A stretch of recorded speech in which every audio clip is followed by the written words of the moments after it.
Hi, so this week my video is gonna be short again because even though I finished all of my degree and everything, my tutors decided that actually my work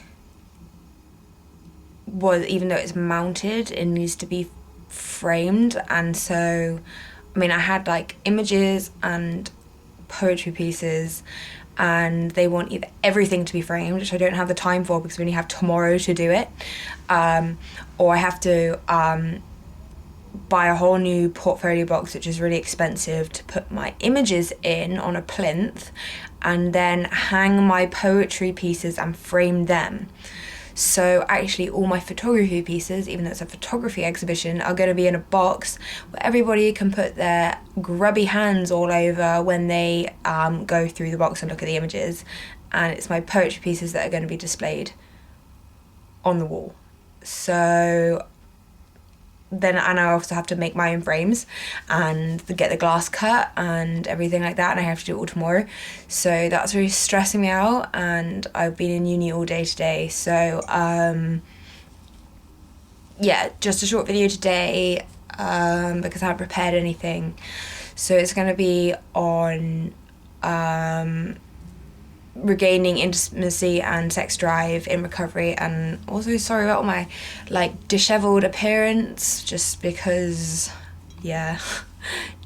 running around uni all day I don't look my hottest, but oh well. So yes, intimacy and sex drive. Obviously, there's not really much to say apart from that. If you are experiencing a lack of sex drive or an inability to express intimacy, then this will come back with adequate refeeding. With my own experiences is that,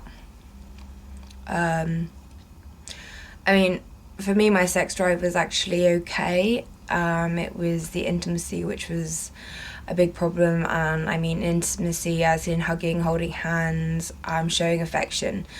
I found that basically impossible, and it felt really weird. It felt like when my previous partner Isaac, when he would try and hold my hand, try and give me a hug, give me a little kiss, whatever, like that, just on the outside, I literally would pull away straight away. It was like something I just couldn't deal with the feeling of, like physically, like, if there's a really horrible sound like nails on a chalkboard, or for me it's a box being dragged across a carpet floor, like stuff like that. It may just, feelings that make you like flinch.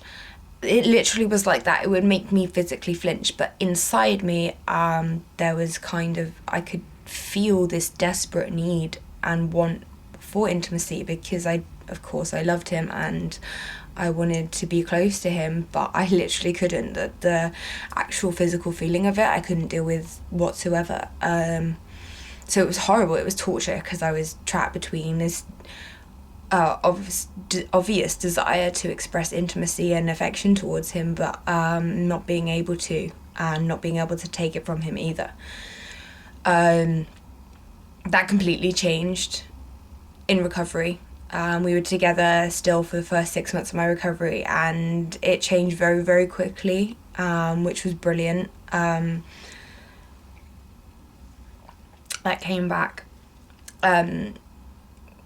It did come back pretty soon. I'm like, from my memory, it was early on, but it does take a while for some people. Sex drive can take a while for some people to come back as well. As I said, I didn't experience this kind of, it did, my sex drive did drop, but I don't know, I really can't actually remember as much, but I've always been my sex drive is quite very high, so it's in relationships, like even if it drops somewhat. It's still quite high, so it's not really noticeable. Oh, magpie. So yeah, oh yeah, by the way, the whole magpie thing, you know, it's like you salute if you see one by themselves, because otherwise it's bad luck or something. Anyway, it's just a habit I have. But yeah, your sex drive will return, and it's a very difficult part of the eating disorder because it can really break down functioning relationships. So it's a really good part of recovery, but you do want to be patient because it may take time, and you know, just keep positive and keep the hope there, because it will return. You know, everything that you've lost will return in time. It just may take a while to all sort itself out, because there's a lot of stuff that you've lost within yourself physically and mentally, and that takes time to be recovered. So yeah, if you've experienced either of them or both of them, intimacy or sex drive being impaired, then don't worry. Just really don't worry. It will be okay. Like, as long as you're in recovery and you're eating enough and you're resting and, you know, all that kind of stuff, then it will come back. Yeah. So yeah. I don't really have much more to say on that, because it's quite simple really. As long as you're in recovery, it will get back up to normal and stuff.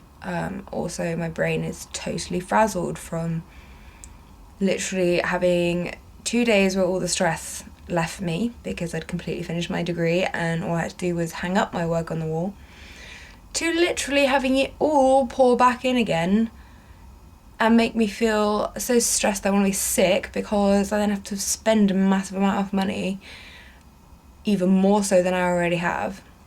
I've already spent £250 and now I've spent over £300 because they made me spend more. And also my day tomorrow and trying to get all the frames made, and if I screw them up then I'm completely fucked. So yeah, but oh well, after tomorrow it'll be all done, hopefully, if nothing goes wrong. So yeah, feeling a little bit frazzled and a lot stressed out, and just I'm so exhausted of all of this shit. Like, my degree was over and I finished it, and now they're telling me I have to do more, so blah. Plus the fact that I have a presentation to do tomorrow as well, which is the last little thing, but I wasn't worrying about that until the fact that now I have to do my presentation and get my frames made and get the glass cut and get the backboards and hang all the work up. So anyway, I'm gonna just like try and chill out now for a bit, and then after tomorrow I'm going home Friday for a week, which is good, and so my next video will be done at home. Yeah, so next time I speak to you I will be chilled out because everything will be done. So, or I'd better be chilled out, everything better have gone right, and they better not expect any more from me. So yeah, okay, I will speak to you guys next week. I hope you're all doing really well. I hope that you are facing fear foods, challenging yourself, and making headway. So yeah, have a good evening, and I will speak to you soon.